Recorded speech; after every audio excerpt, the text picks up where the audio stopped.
I think there were hundreds of British women who volunteered and who worked as nurses in Belgium and France.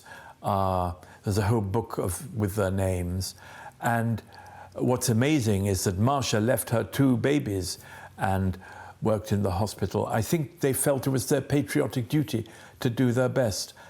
And many English people then loved France, knew French quite well, had probably had a French governess, they certainly had a German governess, and so they could understand their patients easily without problem.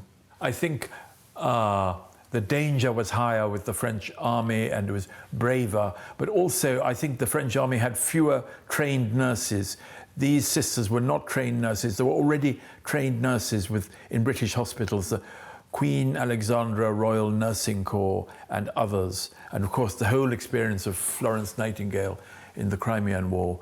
So it was probably easier to get really demanding, tough jobs with the French army, which tended to rely on nuns at the beginning, at any rate. Les blessés étaient rapatriés en Angleterre. Et les hôpitaux britanniques étaient à l'arrière. Et ma grand-mère et ma tante voulaient être au contact de l'ennemi. Et les seuls hôpitaux qui étaient au contact de l'ennemi, c'était les hôpitaux de campagne français.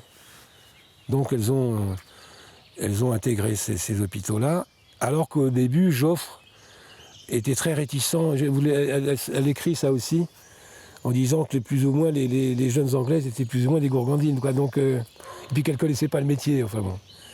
Mais après, ça s'est arrangé. Et donc c'est pour ça qu'elles ont fait toute la guerre comme dans les hôpitaux français. Et les blocs opératoires et ce qu'on appelle les ambulances mobiles, les hôpitaux mobiles, quoi, en camion. Et ce qui est amusant dans les lettres, c'est que pendant la guerre, on va au front puis il y a les permissions. Et pendant les permissions, elles vont à Paris ou à Pau, elles mènent une vie mondaine absolument, une espèce de contraste extraordinaire avec ce qu'elles vivent sur le front directement. Mais c'est normal, ça les délivre un peu de ce qu'elles vivent.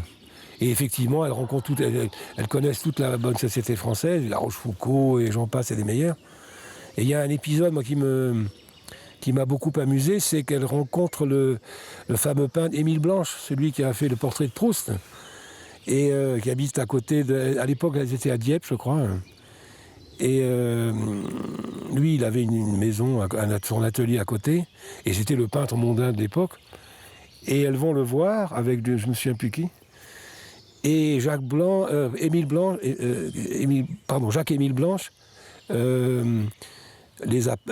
s'est toqué de Juliette, je crois.